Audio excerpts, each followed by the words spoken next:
Thank you to the organizers for inviting me to speak today.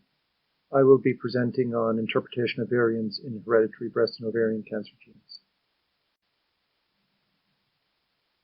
Breast and ovarian cancer genes, and in particular BRCA1 and 2, are used broadly for genetic testing in the hereditary breast cancer population. But one of the results that can come up fairly frequently in these genes is a variant of uncertain significance. These are often missense variants, but also can be intronic or inprint deletions or insertions. They've been detected in 2 to 5% of all variants, at least in the United States, with the high-throughput clinical testing labs. This can be as high as 10% in other populations. There are over 3,000 individual variants of this type identified in both BRCA1 and BRCA2, and those can be looked at on the NIH-supported ClinVar database. And of course, we also identify many somatic variants of uncertain significance through tumor sequencing. VUS are important because the clinicians treating the patients can't interpret the meaning behind the variant. They don't know how it influences clinical or should influence clinical practice or clinical course for the particular patient. So whereas protein truncating mutations or the classical inactivating mutations in BRCA1 and 2 can be used for risk assessment in the patient for both breast and ovarian and now pancreatic and in males prostate cancer. And family members can also benefit from knowing that there are increased risk of all these cancers. A patient with a VUS really doesn't know that. This could just as easily be a benign variant that does not cause cancer as much as it could be a disease-causing mutation. The patients also cannot benefit from enhanced screening for breast cancer with mammography and MRIs. And in ovarian cancer, obviously we don't have as good screening procedures, but still there is a loss of benefit there.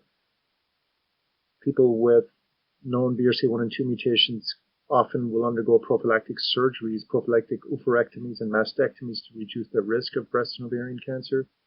Again, a person with a VUS cannot really do that, should not really do that because of the possibility that this is just a benign variant. And then for those who actually have cancer, those with ovarian and breast cancer, there is the option of PARP inhibitors and platinum agents and anthracycline therapy, which is shown to be quite beneficial in these individuals. Again, the individual with the VUS cannot benefit.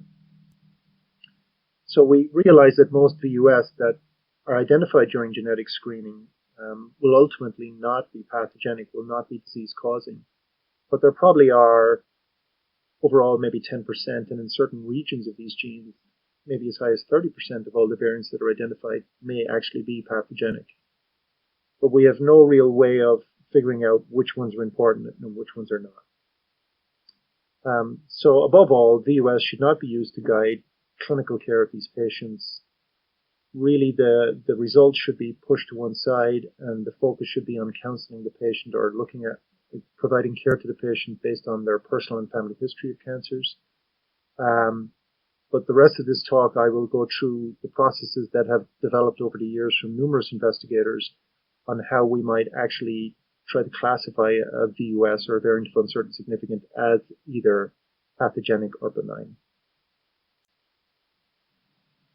Much of the early work focusing on VUS and BRCA1 and 2 was performed by the ENIGMA Consortium, which is a worldwide collaboration amongst investigators, clinical epidemiology, genetics, molecular biology, statistical. All these individuals came together. Currently, ENIGMA has over 160 members across the world, predominantly in Europe, but obviously in many different countries. And they work together in an ongoing way to classify variants. And ENIGMA began the efforts to look at BRCA1 and 2 variants, collect all the information from testing groups, from research studies, and put it together and try to come up with models for classifying the VUS. ENIGMA has focused on developing quantitative models of pathogenicity. These are models that provide probabilities of pathogenicity for each variant that they study.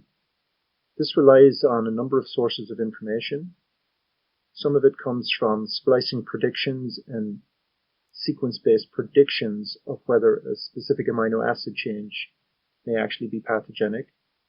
In addition, we have family-based data, which relies on segregation of variants through families with disease. We have the pathology of the tumors. In particular, BRCA1 tumors are known to be predominantly triple negative or ER negative tumors, so that can be quite useful in this setting. Classical family histories, so age of onset of breast and ovarian cancer, number of relatives with breast and ovarian cancer. And in more recent years, functional data from functional assays can be quite helpful, and then case-controlled studies from very large association studies that have been conducted by various consortia around the world. So gathering all that information together, and for each of these middle criteria, likelihood ratios or odds ratios can be calculated and then combined with the prior probabilities to give a final posterior probability of pathogenicity for the variant. The model then can be interpreted as a 5-tiered classification system. And you can see the probabilities here, where for pathogenicity, we require 99% probability of pathogenicity. The reason it's so stringent is because we have multiple sources of data that must match together. But in addition to that, we really don't want to make a mistake where we call something pathogenic when in fact it's truly benign. So these very high levels of evidence are required to classify these variants. Similarly, in the non-pathogenic or the benign area, very, very strong evidence is needed to exclude a variant. So the vast majority of variants over the years have remained in the VUS category, which is number 3, uncertain. And really very few have ended up being classified as pathogenic or benign using this model, predominantly because of the lack of information, the lack of good segregation data from families, which turns out to be the most powerful information that can be used for this type of thing. But even with these limitations and the fact that we've only classified a few hundred BRCA1 and a few hundred BRCA2 out of the 3,000 as either pathogenic or benign, it's still probably the best model out there for classification and has been over a 15-year period. And for that reason, the ClinGen and Clinvar groups in the United States approached ENIGMA and identified ENIGMA as the expert panel for BRCA1 and BRCA2 VUS classification. So Clinvar, as many of you will know, is a database where variants identified in patients with various diseases are stored for hundreds of different disorders, hundreds of different genes, and it's a very useful catalog of information. And certainly in the BRCA1 and 2 field, there's been strong efforts to add the classification evidence for each VUS going forward. So again, ENIGMA now serves as the expert panel for BRCA1 and 2 based on this quantitative, this probability-based model that has been developed over a number of years. More recently, ENIGMA was also identified as the expert panel for BRCA1 and 2 VUS classification by the BRCA Exchange website. This again is a database, a worldwide database for BRCA1 and BRCA2 variants of all types, including data coming from very large sequencing studies and tumor-based studies. This actually grew out of the GA4GH efforts and the so-called BRCA challenge, and is an ongoing effort in collaboration with ENIGMA to classify as many variants as possible in BRCA1 and 2. While the quantitative method has been around for a long time, there are still ongoing efforts, as shown by this paper from 2019, published by David Golgar. There are still ongoing efforts to classify variants by this method. And this was actually using data derived from Ambry Genetics, the testing company in the United States. You can see here a small number of variants, including a number of splicing variants at the bottom, and then missense variants at the N-terminus of BRCA1, that have been classified by this multifactorial analysis. If you look on the right, in the yellow area, you can see that all these variants have achieved a posterior probability of greater than 99%, which makes them class 5 or pathogenic variants under this model. So there's still ongoing benefits to the use of this multifactorial analysis model. However, as I've mentioned, we've really only managed to classify a small number of variants, a relatively small number of variants using this approach because of the limited access to data for segregation in families. So the alternative would be to move into something like functional studies. So going into the lab and evaluating individual variants in well-calibrated, well-established assays. Most variants could be studied by this way because you can actually develop full-length gene constructs and insert each variant individually into these constructs and evaluate them. But it is important that the assays that we select for this purpose must be related to the risk-associated protein activity. For instance, we know that BRCA1 and 2 have many different functions, but perhaps not all those functions are related to increased risk of cancer. So a lot of work was done in early years looking at all the different types of functions that were known and the assays that could be used to measure those effectively. And in the end, a small number of assays have been identified that can be used for this purpose. These assays can also be used to evaluate the intrinsic response to therapeutic agents, admittedly in a cell-based germline setting, but it may give some information about the natural history of the variants in the context of therapeutic response. But above all, if we move into functional assays, it's critically important that each of these assays must be well validated. There must be known sensitivity and specificity relative to known pathogenic and known benign variants. Without that, the functional assays could have high error rates and inappropriate classifications of variants might actually occur. So today I'm going to focus predominantly on the BRCA2 gene. I will mention BRCA1 a few times. And I'm going to show you results from some of the work that my lab has been doing over a number of years in the area of homology-directed repair of BRCA2. So this is the intrinsic DNA repair activity of BRCA2, which is involved in homologous recombination repair of DNA double-strand breaks. And this is a map, a linear map of the BRCA2 protein with the DNA binding domain at the C-terminus, which is where many of the patient-related VUS tend to show up. And the assay we use for this purpose was developed by Maria Jason many years ago. It's called a DRGFP reporter, and it's based on a DRGFP reporter construct. Essentially, we insert into a cell, into a BRCA2 deficient cell, this construct which contains two GFP genes. One is inactive due to a mutation. The other is made inactive by a cut with a restriction enzyme called ISEE1. When that occurs, the cell interprets that as a double-strand DNA break. And then gene conversion or homologous recombination is used to use the right-hand side GFP gene to repair the one on the left. Now we have an active GFP gene, which causes the cell to become green based on the green fluorescence protein. My lab has evaluated a large number of BRCA2 missense variants from the DNA binding domain using the assay that I just mentioned. In the graph here, we showed some of the early results. So on the vertical axis is the amount of GFP positive cells, which equates to the amount of DNA repair activity. When you have a high score in this area, it means wild type or a normal activity from BRCA2.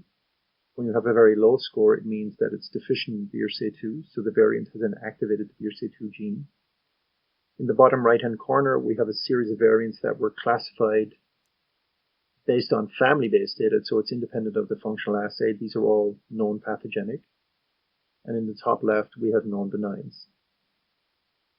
And then we can see a very large number of variants where there's as in any biological system, there's a range of activity that can be attributed to all these different variants. If you look at the black lines running across, these are reflective of 99 and 95% probabilities of pathogenicity under the line, and 99 and 95% probabilities of neutrality or being benign above the line. So now you can see that there's already, back in 2013, a fairly large number of variants that could be predicted to be deleterious, so inactivating the protein, or even pathogenic at the level of risk, and similarly for the benign category. Through ongoing efforts, we're now up to 320 variants just in the DNA binding domain of BRCA2 that have been evaluated by this assay. And because we have all the standards that I talked about just a couple of minutes ago, we now know that the sensitivity and the specificity of this assay for known pathogenic and known benign variants is very, very high, as you can see by the numbers shown here. The graphs here are just examples of the dispersion of the deleterious variants versus the neutral variants. So very low in red would be something below the threshold. In other words, they would be considered pathogenic. The ones in blue are intermediates, and the ones in this brown color are more wild-type activity or benign.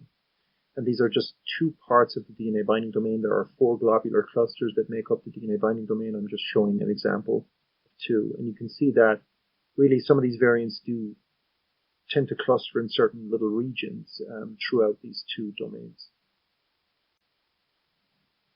In addition, the assays suggested that there was actually hypomorphic activity. And this came from a study in collaboration with the Breast Cancer Association Consortium, which was doing large association studies. And if you look at the results here, what you actually find is 2 missense variants that look very deleterious in this assay. And they, in fact, have very high odds ratios of around 10 for these variants in BRCA2. But interestingly, this one here that falls into the intermediate zone between the 95% probability of being pathogenic and of being benign, this one actually has an odds ratio of 2.4 and is in this intermediate zone, suggesting that anything below this point in the assay would actually have an odds ratio of greater than 2.4. But clearly that is hypomorphic or has much lower risk than the odds ratio of 10 associated with these others and the odds ratio of 1 associated with these ones that are considered to be either polymorphisms or benign variants. The same occurs over here on this right-hand side, where now we can actually model in some splicing effects. So for instance, if you had an in-frame deletion of exon 12, it looks like it's benign or even hypomorphic. Whereas if you lose exon 19, which is right in the middle of the DNA binding domain, it's a full knockout. It looks very deleterious and potentially pathogenic. So on the basis of those results, we now have a functional assay where we've evaluated very large numbers of VUS in the DNA binding domain of BRCA2. But in the end, it's still just a functional assay. Even though it has known sensitivity and specificity, it stands alone. So the question then becomes, are the results somewhat consistent with other assays? So here I show you a result from Micah Breswick's lab in Leiden in the Netherlands, Romy Messman, the student who did this work. And again, they are looking at the same GFP assay applied to a whole series of variants in the DNA binding domain of BRCA2. And as it turns out, the results are highly concordant, or highly consistent with the data that I've shown you from the version of DNA binding assay, the homologous recombination assay that we were showing. Again, our model is cell-based and overexpression-based, whereas this model, or this assay, is actually based on embryonic stem cell modifications to actually have endogenous changes in these genes. So with 2 very different assays, 2 very different approaches, we get high concordance in the results, which is very promising.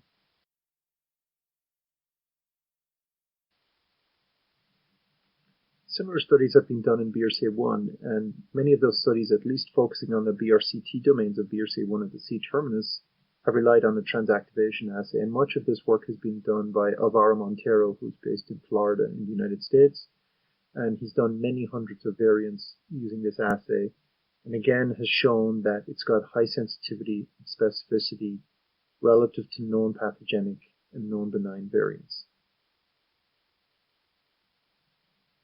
And here is a representation of some of the data from that BRCA1 assay. Again, we're looking at the BRCT1 domain and the BRCT2 domains, and then a linker region upstream. And the deleterious variants are on the low end, the neutral ones are above, and you can very clearly see that there's quite a large number of variants that appear to be deleterious as detected by this assay. But in the end, we're still dependent on a standalone functional assay, or 2 functional assays combined together. Was there a way that we could find different sources of evidence and put them together, be more confident in the results that were coming out? And we had an effort with Alvaro Montero that I mentioned earlier, but also Ed Iverson at Duke University to develop the so-called VarCall model. This is a probability-based model where Ed took the data from the homologous recombination assay in BRCA2, and then also in silico prediction data, combined them together using Bayesian approaches, where he comes up with a probability of pathogenicity. And again, on this graph, very similar to the previous one with BRCA1, variants that are very low on the scale are deleterious and considered pathogenic, and variants that are very high are thought to be neutral or benign. But you will note with BRCA2 that there are quite a large number of variants in the middle. And so this is the so-called hypomorphic or intermediate zone. And as I mentioned before, it looks like there might be quite a few hypomorphic variants in BRCA2 that may actually require independent classification models and independent assessment of risk, because presumably the risk would be much lower than the full truncating type mutations or the full knockout mutations that we see in BRCA2. And the same would apply to BRCA1. So Ed Iverson has continued to develop the VarCall model, and the newest version is called VarCall XT. And in this case, he's putting together functional data, family history information, and in silico prediction models based on sequence to evaluate what the combination of all those data sources together might actually do for variant classification. So this graph here is a result from that. And again, what you're looking at is probability. So high probability now means deleterious or pathogenic. Low probability means likely neutral. And in the middle, there's the VUS zone, or the unknown zone in the middle. And we start here on the left. And the first data source that we have is family-based data. And you can see here with the available family-based data, which was provided from Ambry Genetics in the United States with their huge testing facility and all the resources they had, family-based data really didn't succeed in classifying very many variants. When we then add in silico protein predictors, it improves a little bit, and a few of the variants ended up being classified as either benign or a couple of them here as pathogenic. We then add the AlignG-VGD model, which is another version of an in silico prediction model, very little changes. But then finally, when you add the functional data, you can see a huge jump in the number of variants that end up in the pathogenic and in the neutral category. Now, alternatively, we can start from the other side. Here we start with function, and already just with function, we have many variants in the classified categories. And then as you add the other data sources that I just mentioned, very little changes other than some of the signals are strengthened, but they don't actually change. So the take-home message from this analysis that Dr. Iverson has completed is that functional evidence is critical for classification of variants, and in its absence, very little will happen. Very little will actually be effectively classified using probability-based models. But if you have good functional assays, such as this BRCA2 assay, you really can effectively begin to classify large numbers of variants with multiple data sources all combined together. So other developments in this area have really been in the area of high throughput assays. So these are the so-called cell viability assays that have been reported by the Asteridas group, so the Finley et al., and then Jeffrey Parvin's group, the Asteridas et al. Studies, where many thousands of variants were evaluated in high throughput assays in haploinsufficient or haploid cells. So that has been a very effective way to look at very large numbers of variants with functional assays. But we still have to integrate that data or those data with all the other sources of evidence that we have mentioned before, the family-based data, the pathology data. Ongoing efforts then should be made in the area of therapeutic response, and that is ongoing with a recent paper just being published showing the response of a variety of different BRCA2 VUS, the effects of a variety of different BRCA2 VUS on response to 4 different drugs, including 3 different PARP inhibitor compounds. And then we had the Bowman paper in 2013 doing the same thing for cisplatin response for BRCA1 variants. We then also have ongoing efforts to understand the hypomorphic variants and trying to calculate or estimate risks of cancer associated with these individual variants. And then the field really has begun to move into studying other predisposition genes, such as the PALB2, CHEK2, ATM type genes, where there are very large numbers of VUS in these genes as well, but really we don't know the clinical relevance of some of those variants either. So we've spent some time talking about combined data sources in probability quantitative type models. But I think, as you can see, there are still limitations to either the functional assays or the family-based data and how many variants can actually be truly classified by these approaches. Now I'm going to start talking about the alternative model, which is the American College of Medical Genetics-based model, which was developed in 2015 and has been adopted by the ClinGen consortium in the United States. And this is a rules-based interpretation of data, so semi-quantitative, somewhat qualitative approach based on decision tree or rules-based models that can lead to classification of variants. A large number of different types of data can be used here, and you can see on the vertical axis population data, computational data, functional evidence, segregation data in families. All of these things can contribute, again, in a semi-quantitative way, using rules. And you can have multiple different types of classifications here. So supporting evidence, moderate evidence, strong and very strong in the pathogenic area, but similarly in the benign area. And then for each gene that you study, you can come up with specific rules that fit into these categories. Some rules will not apply appropriately to a specific gene, others will. Maybe specific modifications have to be made for certain genes. But this is now the accepted approach to many different diseases and classifying variants associated with many diseases and many genes. So we began to do this through ENIGMA originally, and then developed it into the so-called Hereditary Breast, Ovarian, and Pancreatic Variant Curation Expert Panel. Large name. These are a group of investigators from all over the world, expert in many different areas. So again, epidemiology, clinical work, genetics, genetic testing labs, many basic research groups, everybody combining together to work towards the development of rules within the ACMG ClinGen model for this list of genes here. So ATM, BARD1, BRIP, CHEK2, the RADs, and then finally PALB2. This group initially focused on the PALB2 gene because we think of it as a high-risk gene along with BRCA1 and 2.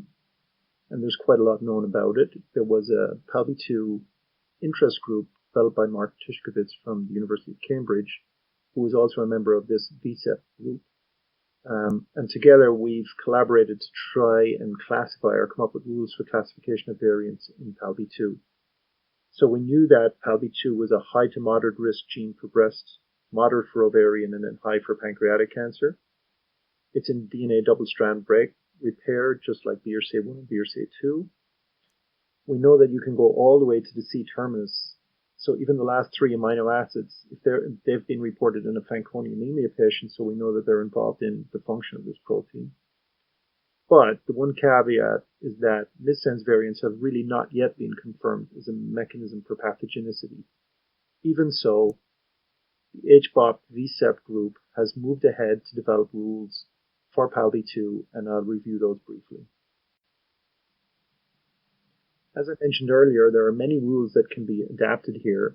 In this case, I'm showing you rules that will not apply to PALB2 for various reasons. For instance, there are no obvious mutational hotspots. If you see 2 different amino acid changes in the same residue, it doesn't necessarily mean that they both knock out activity. Maybe one does. One could be pathogenic, the other may be benign. So these are just examples of rules that will not apply in this setting. Here are a few other rules that will not apply for the classification of missense variants in PALB2, or in fact any variants in PALB2. An example of that would be protein analysis, so in silico prediction models. In this case, we have so little information about missense variants in this gene that we cannot identify any of the well-known protein predictor models that would be the best for this type of classification. So again, we can't really apply the rule in that setting.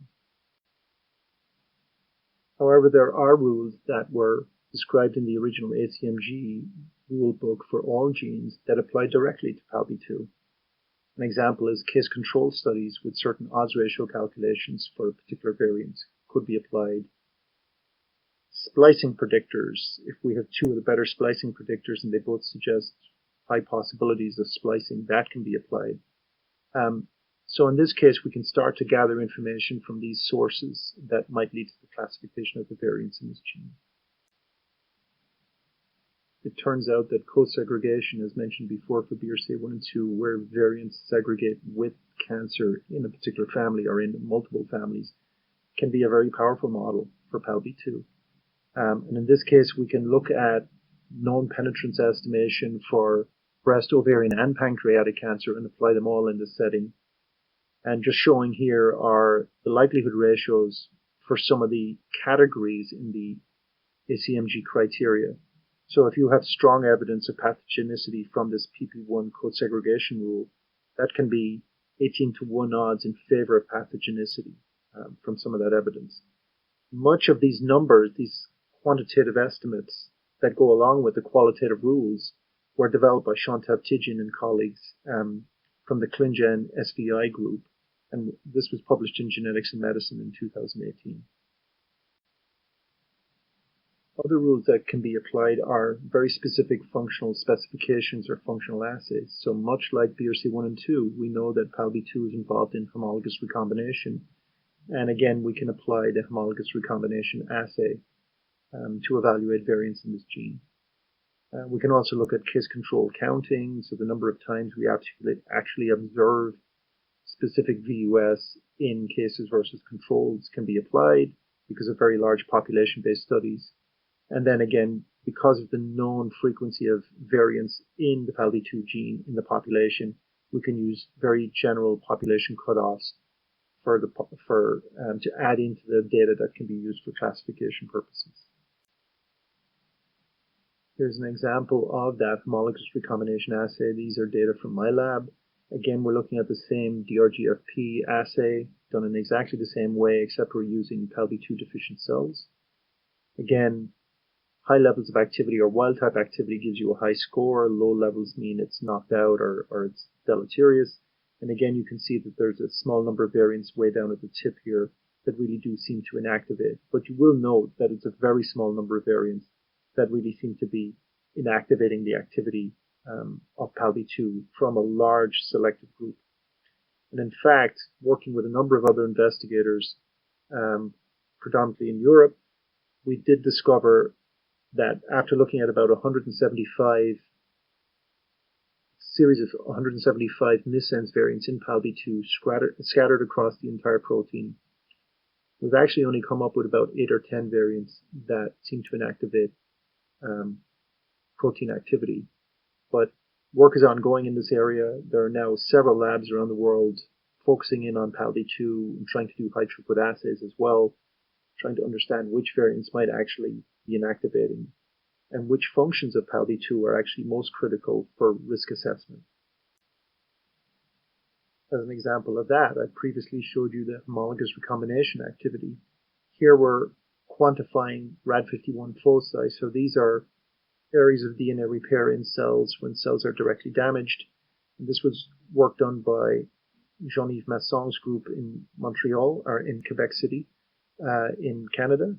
And they actually combined their data with ours, and we saw very high levels of concordance between the Rad51 foci assays and our own homologous recombination activity, which again gave more confidence to the findings in the setting of just functional assays. Again, we did not have a lot of additional clinical data, such as family-based data, to combine with the functional assays.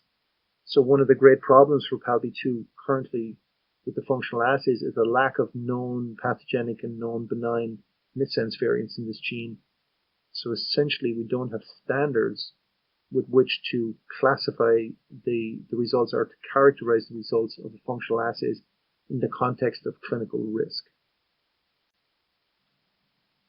In addition to these assays that directly measure function, there's also the impact of splicing. So Miguel de la Hoya from Madrid in Spain has done a lot of work in this area, looking at skipping patterns, or splicing skipping patterns within the PALB2 gene, based on a lot of normal sequence and then sequence from tumors and normal tissue, with the PALB2 gene, and in fact was able to apply this to the PVS1 rule within the ACMG guidelines. And this can be both a splicing rule and also a functional rule. But in this case, he was able to put a number of observed skipping events in and identify them as frame shift variants and give them strong evidence of classification based on this PVS1 rule. Where does all this evidence and information lead us? We're still at the point where if a variant is identified, then the interpretation of that variant is really a significant barrier to the application of genomic medicine. Can the patient benefit from targeted therapy? Can the patient benefit from knowing what their risk of various cancers actually is? The answer for a VUS is no. We should not act on uncertain variants because of the potential for harm to the patient.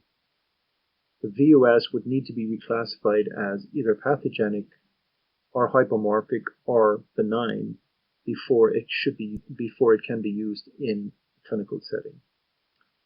So we've summarized for you today some of the quantitative models for classification of BRCA1 and 2 VUS as adopted by ENIGMA with the multifactorial model and also the VarCall probability model. We've talked about the ACMG guidelines as they apply to hereditary breast, ovarian, and pancreatic cancer genes. What I didn't mention today was that the BRCA1 and 2 group in ENIGMA is also now developing ACMG models and rules for classification of variants in BRCA1 and 2, and these will be provided to the public in the near term. So now we have functional assays, and we have quantitative methods and semi-quantitative methods using a whole series of different sources of data that can be used to classify variants. We have validated functional assays, as I mentioned, that will allow classification of many, many additional VUS, especially the high throughput assays, where many thousands of variants in BRCA1 and 2 can all be evaluated for a functional readout. And then that information can be incorporated either into the quantitative models of VarCall and ENIGMA or into the rules-based semi-quantitative models of ACMG and ClinGen. But still, standards will be needed. As we go beyond BRCA1 and 2, standards will be needed for some of the other genes. The less well-known genes such as RAD51C and D, the well-known but unfortunately limited number of classifications that have been done for ATM and CHEK2. We will need known pathogenic and known neutral variants with which to standardize functional assays and various other models for classification for these genes. But as I mentioned, we do now have the HBOP VSEP, or the Hereditary Breast, Ovarian, and Pancreatic VSEP group, a worldwide group that is building out rules for each of these different genes, and the ENIGMA group that's building out rules for BRCA1 and 2. So I think quite shortly we'll really be able to tackle this issue of VUS in these various genes and begin to classify very large numbers of VUS and put them into pathogenic or benign categories, and others will end up in the hypomorphic category, and we'll have to develop other risk assessment tools for individuals with those types of variants. But I think the future is bright overall for classification of variants in these predisposition genes because of all the methods and the data that has been generated. It really looks like we can begin to tackle this in high throughput mode in the very near future. So I'll stop there, and I'll thank you for your attention.